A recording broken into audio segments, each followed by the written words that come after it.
Hello, everybody, and welcome to the first live recording of Suscast. Today, we are recording from an undisclosed location, but I assure you the facts and the topics we will discuss today are not going to be undisclosed. Now, we have a message from my co-host, Zipper Demon. Yeah, so guys, sorry, I wanted to make a personal apology to our audience for taking extra long to edit Suscast 4. I was given the job to edit Suscast 4, and I took quite a while on that, as it needed some editing to it. So yeah, personal apology, but we'll get this one out fast, and you'll have lots of content to watch. So, thank you. All right, today I'd like to begin with a bit of a rant. So we are going to be talking today about the new Wonder Woman movie, which we saw a day ago, right when it came out. This movie we both rate very lowly, and Ethan will explain his views on this. Okay, so this movie is a complete train wreck. All right, guys. So if you haven't seen the movie, I recommend not watching it. But if you want to just have some good laughs, it could substitute for a cringe compilation. So first off, it was boring. It was just boring. It was a boring movie. I couldn't sit through 2 hours and 30 minutes of that. It was boring, but more importantly, it wasn't interesting at all. It was just like random, like, plot convenience after plot convenience, and all about this MacGuffin that's like the dumbest MacGuffin ever since the dagger from episode 9. Yeah, and I have to say, the only thing good about it was Gal Gadot, but she wasn't even like outstanding. It was just, her. But the villain was just so like terrible. It wasn't an interesting villain at all. The plot was terrible, and the thing is, that movie, the plot could have been accomplished in 60 minutes, 70 minutes. A lot of it was just filler and things that didn't need to happen. Yeah. And then the dialogue was cheesy. Yeah. Okay, so I don't know. I get that a lot of the actors are kind of big names, like Kristen Wiig. But I know she's sort of known for bad movies as well. But I'm going to give her and Chris Pine and even Gal Gadot, even though she was the best of the movie, I'll give them a lot of credit because I guess the script was just really bad. But like, it's very difficult to watch some of the scenes because it's just, you cringe so hard for the actors, and it sounds like Chris Pine, he's a good actor. He does a good job in like the Star Trek movies, and he did a good job in the first Wonder Woman, but you felt like he was doing a bare minimum in this movie. And also, they brought him back for the stupidest reason, just so Wonder Woman can renounce her wish at the end to show that like she's being selfless and she's inspiring other people to do the same thing. So he's like a pure plot device. I don't see a sequel for this universe coming. Maybe they could go back in time again, unless they have just a genius script. But I don't know if they're gonna reference this movie's existence at all. Yeah, well, the CGI in that movie was laughable. When the lasso, that CGI was not good at all, and the costume, the work with the side villain, the cat, the cheetah as they call her, that was just ugly. That was completely terrible. But I think more importantly, not just this movie, but a lot of movies recently have signaled a shift in the film industry. It's just becoming slop for people just to consume. Yeah. Yeah, this movie, a big problem I had with it, I'm not even like a big Wonder Woman fan, but I was just like begging for the script to let her to do, like, give her something to do. She's just like, she has like a couple of fight scenes and they're like not even that impressive or fun to watch. Originally going in, I was like, okay, this movie's probably gonna be like Birds of Prey. I mean, it's probably gonna have really cool action, but the story is gonna be like eh. But like it'll be fun to watch. And I was disappointed, and I thought Birds of Prey was like way better than that movie. So yeah, that's something I need to watch. Birds of Prey. yeah, it's fun to watch in my opinion. The action is fun, and Margot Robbie does a really good job in that movie. Also, Ewan McGregor as the villain, he has a fun performance, and the jokes actually like land. Like unlike this movie, like there are actually some funny parts in Birds of Prey, and also I just was so confused with the whole like, I forgot her name, but she turns into the cheetah. I was not convinced with her as a villain. Like I don't know. Yeah, it was just like her greed or something. Yeah. Like that was terrible. Like side thing. That it was unnecessary too to the plot. Like what purpose did she serve? I guess she's like Two-Faced maybe, and the bad guy is Joker or something like that. He turns her or whatever. Yeah. With the magic rock. You're looking at it. You know, when he says that in the movie, he's like, you're looking at it. He becomes the stone. Yeah. Well, just in general, the DC universe is in the shitter. It's like the best movie that DC like is in the DC universe. Well, not really in the DC universe, but is considered DC is Joker, in my opinion. But that's not part of the whole DC universe they're building up to be with like the Justice League and Superman. Yeah. And that storyline, that whole world building that they've made it's all just terrible.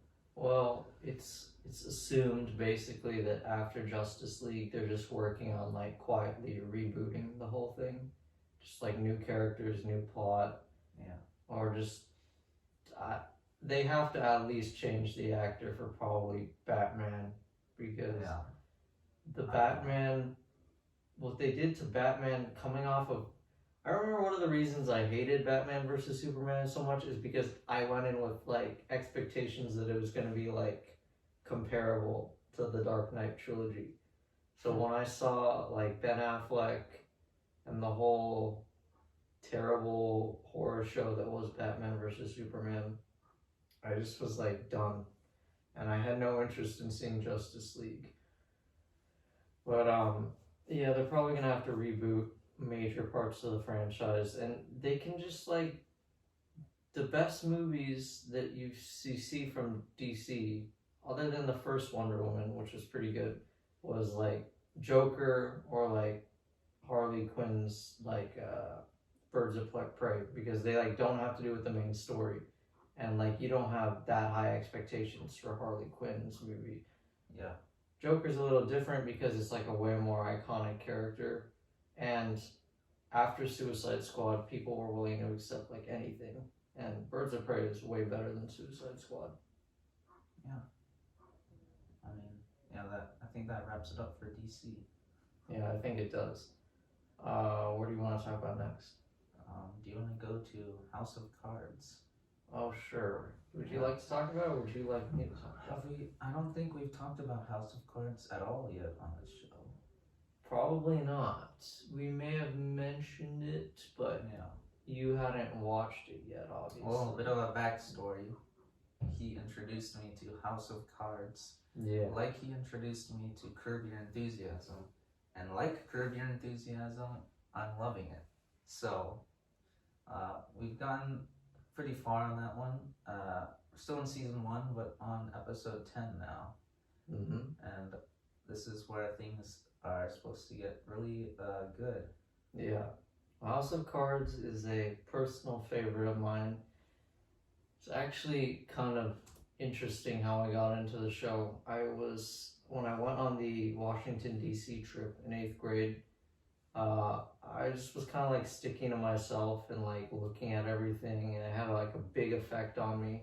So I just decided, I don't remember exactly how I heard about this show, but I heard about House of Cards, I decided like this is maybe a cool show, and I would just watch it on the bus when we were like going from place to place, and I just get in a little bit, get in a little bit. I really got hooked on the show, and when you're in Washington D.C., you like feel like you could see Frank on any like street corner, and he will just be there talking to himself or whatever. Yeah. And yes, I really like the show. I'm not a fan of the 6th season, but it's just like you ignore that stuff and it doesn't affect your love for the franchise. It's sort of like Star Wars. It's just like sequels you just ignore. Yeah. And if you really hate the prequels, you can do the same, but I'm not in that category. I do like the prequels, at least for their story and conclusivity. They actually come to like a head at the end, and they relate to the originals, unlike the sequels where everything is like really forced. Yeah, well, I really like the character Frank. It's a really cool character. It's like some of his lines are like memorable and like how he operates, how he does things. It's really interesting, sometimes inspiring. It is inspiring. Yeah. What does that tell you about us as viewers that we're inspired by Frank? That's one of the things about the show. Why it's such a good and memorable anti-hero that people like is because you want him to win. And keep watching the show and you'll see you want him to win. Yes. Even if you shouldn't, morally. Yeah. And it's probably my favorite Kevin Spacey performance. Although, another Kevin Spacey performance I really liked is Lester Burnham in American Beauty, and I thought that was such a fantastic movie. Thought it was funny, thought it was fresh. I really liked the pacing. It was not like cookie cutter. It wasn't some like I couldn't just predict the whole movie. Like there were twists. It was really cool. Yeah, you recommended it to me actually, and I decided to go ahead and watch that one. Yeah, I liked it quite a bit actually. I would say I put it on the brink of my top 20 movies of all time. It would be like 21, 22, but it comes really close. And yeah, I like the storyline, but I also liked like his narration and like the unique things about him. And like how at the beginning he says he's dead in like 10 hours or 10 days or something like that. And so it's just sort of like this it follows him through that point in time until his death. Yeah. I do like movies like that. Like, good example, a movie you really like a lot, really love a lot, Casino. Yeah. Like, you see him blow up in the beginning, and then we have to find out how he blew up. Yes. Same with Lester. He tells you he dies, and we have to find out how he dies. And yeah, I really like the climax of that movie. It's very cool. And it was good at like building tension in different ways though. Like it was different for each character. The tension, the moments that it was like more like intense compared to the more relaxed moments, it did a good job of like sectioning that. Like big like tension between there's like sexual tension between women and men and men, and then there's like tension between like father and son, and it's really good. It's a really good movie. Very well written script. One of the best actually. And it's also a pretty movie, cinematically. Speaking. Looks cool. Who's the director of that one? That's Sam Mendes. I haven't seen any of his other work, right? No, you saw Skyfall he made? Oh yeah. And your favorite movie, 1917. No, I hate that movie. I know people like it and all. I know you haven't seen it, but I despise that movie for interesting reasons. We'll say that. I don't know. I probably, I mean, I most likely would agree with you if I watched it, I assume, because I'm sort of turned off by like gimmicks, Yeah. like the whole long shot thing. Like that's not enough to win me over in a movie. Yeah. And I know that like every single war movie they make about World War One, it has the exact same plot of some soldier delivering a message to save X amount of troops because the generals don't care about the troops. It's the same plot in every single movie. Yeah. A good movie that is in World War One, that isn't like cliche, is Paths of Glory. It's a good movie. It is about how the soldiers don't care about the troops, which is a theme of World War One, but it's a lot more interesting and it more deals with just like characters that I don't want to spoil it for you. Yeah. Characters that really aren't very patriotic at their heart, and they're more just in it for themselves. And it is a thing with like soldiers in general. Most of them aren't there for their country. They're either been forced to go there from conscription, or they're just there because they don't have work, they don't have an education, or whatever. But that's like the thing. And it's a good movie. It's my least favorite Stanley Kubrick film, but that's not saying much since all his movies are great. Yeah, I'd say my top 20 is half of Kubrick versus everything else. Yeah. Yeah, Paths of Glory. Yeah, I haven't seen that. That's one I want to see, but other Kubricks that I think I have in mind first is Lolita, right? Yes. You want me to see that? Mm-hmm. You said you like that a tad bit better than Paths of Glory. I wouldn't say a tad bit. It's a good amount. A bit more. Yeah. But obviously all of them are good. Yes. Yeah, 1917. I mean, I know I say hate it. I mean, I don't hate it, but I just don't like it. It's like Wonder Woman, sort of. I mean, it's not like I don't have a personal hatred against it. It's just like, it's just, the plot is thin, you know. Well, surely it was better than Wonder Woman. Yeah, it was, I'd rather watch that any day over Wonder Woman. But, yeah. Another movie I have to see is Lord of the Rings, The Two Towers. Yeah. Catch up to you, and we could do the finale. Yeah. Yeah, that would be good.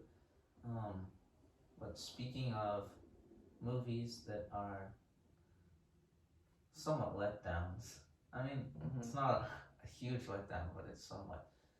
Was No Country for Old Men. You don't have to mince words. It was a big letdown. Yeah. Well, let's just say the overwhelming majority of it, like, you know, the first hour 30, like you said, is fantastic.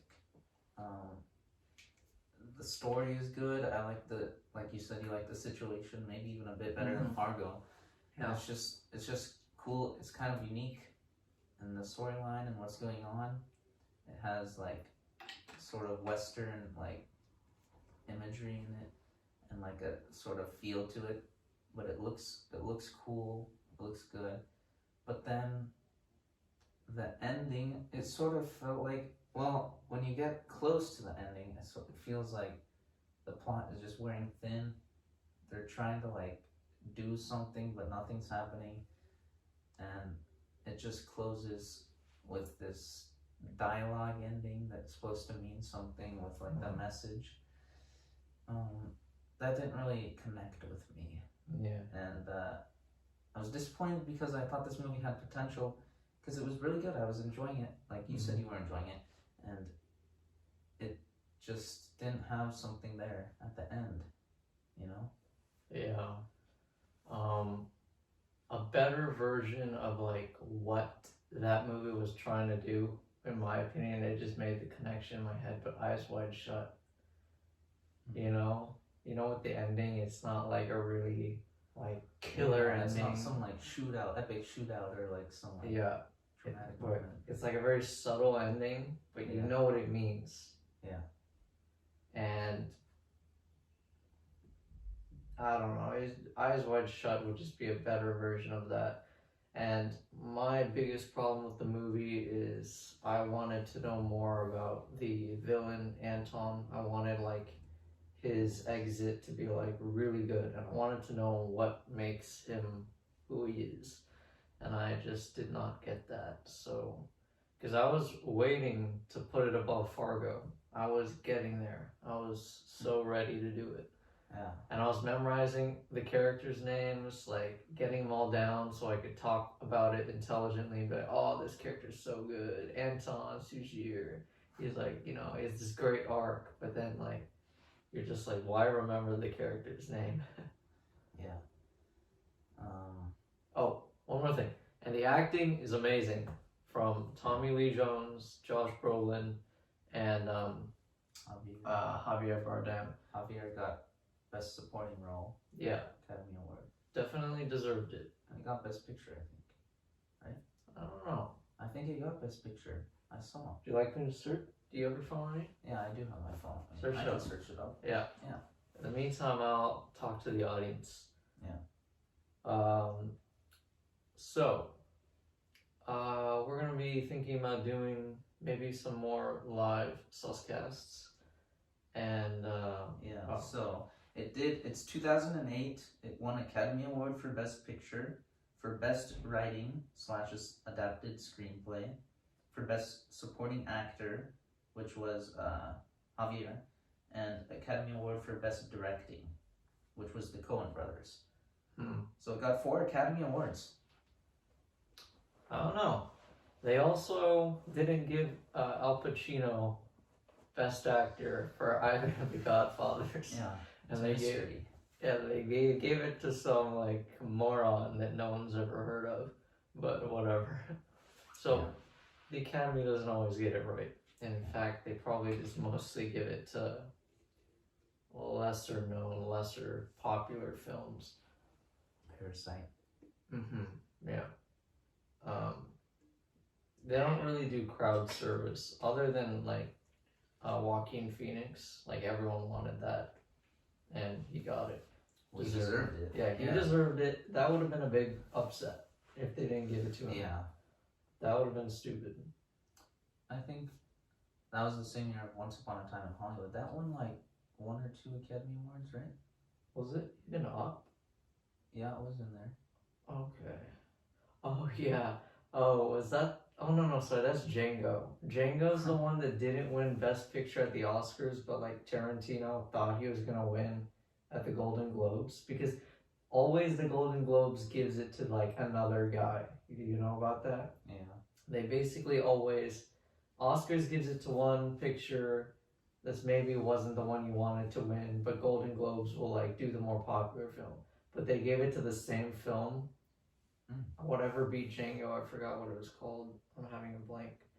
And he like spit out his water when he didn't win. Oh my god. Yeah, it's funny. Salty there. Huh?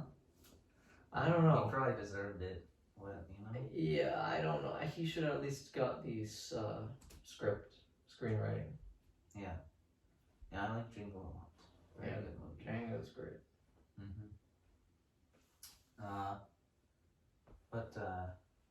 What was the other thing?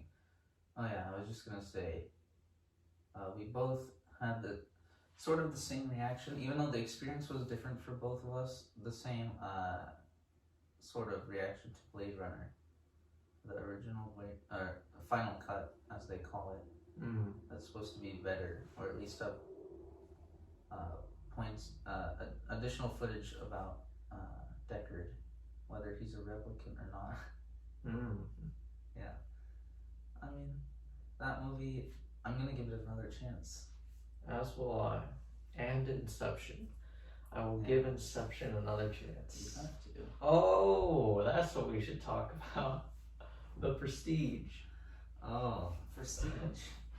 That's a Chris Nolan film, but I think my least favorite Chris Nolan film. Yeah, definitely. It's not as well made. I could sort of tell with like the cinematography, it looked a little like low budget a little bit, but it's like good, it's entertaining, but it's very goofy and very like It doesn't arbitrary. take place on Earth, that's for sure. Yeah, it's like the twist is like it kind of gets rid of some of the goofiness because you think it's the stupidest movie in the world as it's climaxing, but then it like sort of brings you back to Earth, but it's still kind of goofy and dumb. Yeah, well, my analysis was that it was a good movie, but not something I would be like, oh, let's watch again. Oh yeah, no, I don't want to watch that again. Yeah, I don't think I'd watch that again. But you know, it's not anything against Chris Nolan or like the movie itself because the movie was, I mean, it's good. It's serviceable. Yeah, it's good. It's just not. There's not top many tier. flaws to it. It's definitely not top tier. Yeah. Chris Nolan has better movies. Yeah. Yep. Much better movies. Like Inception, that you're gonna watch again. I even said Inception was better than The Prestige, and I didn't like Inception, so you have to watch Inception. I just like sometimes I can just tell when a movie is better, even if I don't like. I enjoyed it a bit less. Like I just look at Inception and I like it looks just way better than The Prestige. Yeah. I don't know. Oh yeah, I watched Dark Knight Rises for the first time since its release in theaters, and I enjoyed it. Although, my problem with it is the script was a little inferior to Begins and The Dark Knight. You could definitely tell it was a little more rushed and there was some like kind of cheesy dialogue in it. Yeah. But I do like the story. And it's entertaining. Mm-hmm. Yeah. Rush Hour. Mm-hmm. Rush Hour. You say you despise the third one or something like that? Well, I just know when I was a kid and I watched the third one, I really hated it. So I'm not looking forward to watching the third. I really like the second one. That was my favorite. I've watched that like at least 15 times, probably. I used to watch that all the time when I was little. And yeah, it is a Las Vegas movie, so I have a thing with Las Vegas movies. Yeah. First one was good. I just prefer the second one because it's a little less like dark. Like the plot is less like it's not like about kidnapping little girls. You know, it's more just about money. Okay. Yeah. That would be cool. Is it as funny? I say it's more funny. Really? Yeah. That should be good then. Yeah. So, also, you wanted to talk about Curb Your Enthusiasm? Sure. Would you like to, or do you want me? You can give that intro to that one. Okay. So I started watching Curb. Well, let me start before. So I don't really watch too many TV shows, and if I do watch a TV show, it's rare that it has like a big influence on me. The two are Curb Your Enthusiasm and House of Cards. They're like the only two shows that I really love. Like I've watched like Parks and Rec. It's like, you know, it's good, but it's like you just watch it to get it over with. I watched a few other things, but Curb, it's like not a comedy for everyone, and a lot of people don't think it's funny. It's very subtle humor. But I found this show the summer of 8th grade. The only reason I watched it is because of the meme, and I was like, let's just watch this show. Like, what's the whole meme about? Like, why do people have this like bump bump bump meme after everything? Yeah. So I watched it in the kitchen downstairs. My parents were like at a party, and I was home alone. I was just watching the show, and I was cleaning up the kitchen at the same time because it was really dirty. So I was cleaning up a bit, and I was watching, and I really enjoyed the show. And I watched it once, I watched it a second time, and I watched it a third time with my dad, but not cover to cover. We didn't watch 9 and 10. And I just have like watched certain episodes like 5 times. Like, you know, it's just I'm bored. So yeah, I mean, I've only like watched it. I mean, I'm on a season 6. I haven't watched them really multiple times, but it seems like a very rewatchable like show. You know what the term is for that? Curb's comedy style. What? It's called situational comedy. It works as a whole. Like not only the episodes but the seasons. You know, like the plot line. Yeah. It's just becomes more funny when you watch it cover to cover because. And it's not for everyone. It's like very subtle humor. It's you have to be patient with it. But my opinion is like the funniest type of humor because it's more like real life humor. Like we laugh at stuff that other people wouldn't find funny because we were there. So if you watch the show, it's like you're there and you've watched Larry like screw up throughout the season, and it all comes back at the end. Yeah. So that's a good one. Yeah. I'm really enjoying it. I'm looking forward to finishing season 6 and then getting on to 7 and 8. And you said 9 was a bit of I'm not too good. I'm not the biggest fan of season 9. It's funny, but it's not. It doesn't feel really like Curb a lot of the times. Yeah. And I saw like skimming over like season 10. They look older. Yeah. Well, yeah, because it just. Yeah, I mean they're getting older, but they look older, so that was kind of cool to see. But why don't we talk about new foods I've tasted? How about you talk about it and I'll talk about it after. Yeah. So let's see. New foods I've tasted. So I think beef Wellington. He says it's a Christmas food. Gordon Ramsay's one of his favorites. Yes. And it was my first time having beef Wellington, and I love it. It's extremely good. The steak is like so smooth and soft. Yeah. And it's flavorful. And then it has the nice crispy like. Yeah, the breading. Yeah, or the breading around it. It's a very good food. I like it. Yeah, it like combines, you know, like the carbs and the protein all in one in a very elegant way.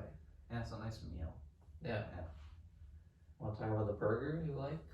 Oh yeah, so a new restaurant I've tried for the first time. I don't know if it's that popular or well known, but it's called Hop Dottie. I got a cheeseburger there, and the fries there, and a milkshake, and the burger was outstanding. It was one of the best burgers I've had ever. Like, the patty is like thick and juicy, and it's flavorful. It's really good, and like, just like the whole thing, when you take a bite, it just comes together, and it's just like, just really good. Tastes so good. It is very good. Yeah, and then the fries were a nice combination with that kind of burger. The truffle fries. Yeah, truffle fries. Yeah, truffle fries. Yeah. The only thing they didn't give their like traditional like truffle fry sauce, and I think they had pre-made it because of like the COVID restrictions. They probably just like cut corners. So when we go back, when they reopen, you can have it with the little sauce. It is so good. It's insane. I don't know what it is, but it's too good. Yeah. Birthday and Thanksgiving break. Yeah, you had a birthday party. I'll introduce it here. So birthday's November 24th over Thanksgiving break, my 18th birthday, and I had my party. We're supposed to go racing, but it was closed, so we just went to the mall and like played hide and go seek at Barnes and Noble. It's pretty fun. And then we went to Fleming's Steakhouse. Had one of the best ribeyes I've ever had. Very good food. And I had been wanting to go there for like many years, but my mother would always say like, too expensive, you can't go there. But I finally got there. So that was amazing. And then the party ended and we had a sleepover here, and we watched a Harry Potter, and we just like talked for a while, and then we went to bed. So it was fun. Then the day after, we went on a surprise trip to Palm Springs with my mom, his brother, and him. Had a really good time there. We went to this teppanyaki place called Kobe. Very good food. Yep. It was a little like, because of the coronavirus stuff, we couldn't sit inside and stuff, so it was a little. It wasn't, it was just a little less good. We'll say that, but it was still really good. And we went on the lazy river, and I had a really good time. And then my birthday with my family was at Thanksgiving, and everyone was there for a party, and you were there and sang happy birthday, played COD zombies and stuff with everyone. It was a really good time. I had a really good birthday this year. Yeah, that's good. I had a good time also. All of those events you're talking about and those restaurants you're naming includes new foods I've had as well. A lobster bisque. I forgot about that. Yeah, that one, first time having lobster and first time having it as a bisque. Yeah. Right? Then you had it again. That was phenomenal. Yeah. That was phenomenal. I liked it a lot. And then, so that's another thing. I like lobster, I guess. And the steak, obviously, like you said, it was probably the best steak I've had, or at least ribeye, right? Bone-in ribeye. Then Kobe, there was the lobster. Yeah, lobster and fillet. Yeah, and I think they gave some shrimp prawns. Bigger shrimp. Yeah. Prawns are good. Mm-hmm. They taste a bit better than regular shrimp, in my opinion. Yeah.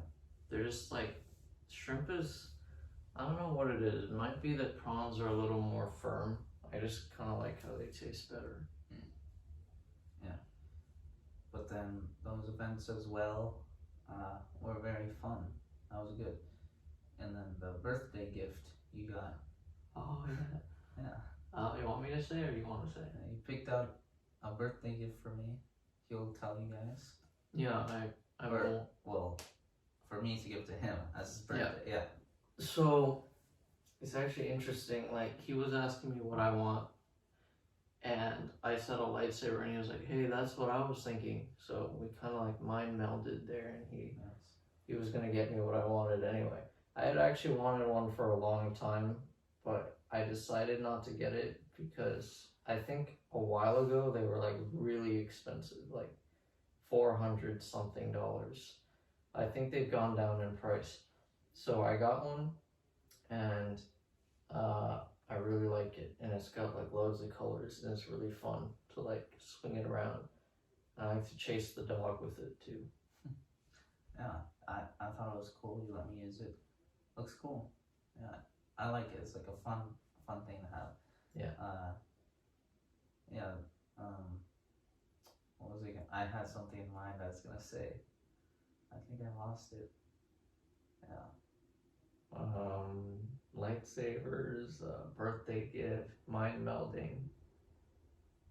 Yes. You said you got Black Ops Cold War after you already owned the movie. I mean the game for your birthday, right? From who was that? Aryan? Yeah. Yeah, but you got your money back for that, right? At the store. Yeah. Target. Yeah. Target. Yeah. Yeah. Do you have anything else to talk about, or should we wrap it up? Well, I don't. Do you have any other ideas, topics?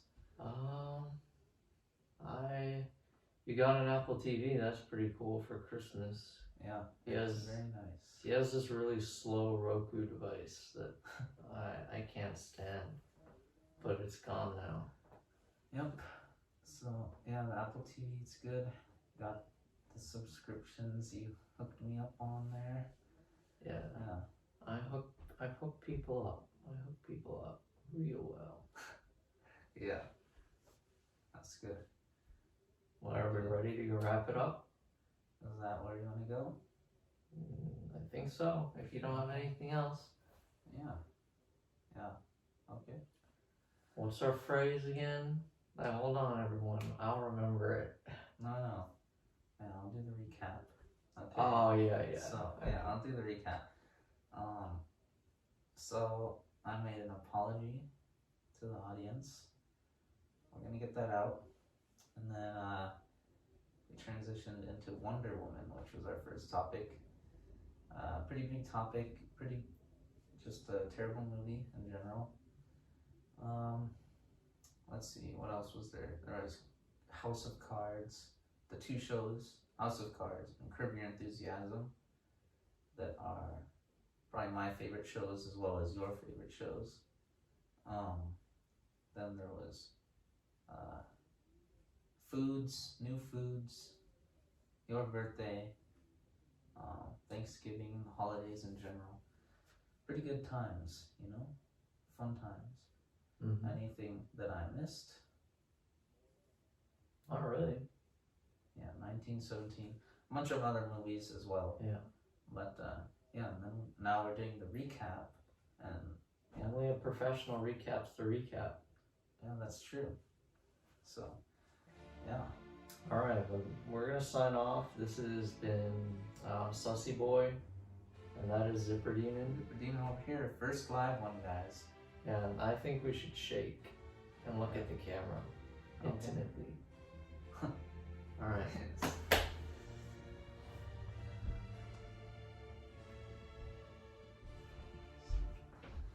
right. 41. That's pretty good.